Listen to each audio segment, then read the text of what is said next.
Hello, in this video I'm gonna show you how to sync your JBL PartyLight Beam with a JBL Partybox speaker.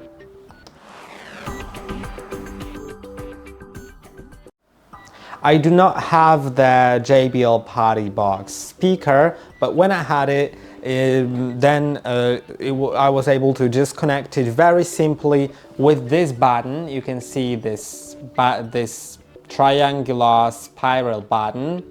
If you press on it, and you'll find the same button on your speaker, so you need to press on it on the light as well as on the speaker. They will start blinking and then they will light up still, which means they will be connected, and that's basically it. I hope that this video was helpful. Don't forget to like and subscribe, and see you in the next one.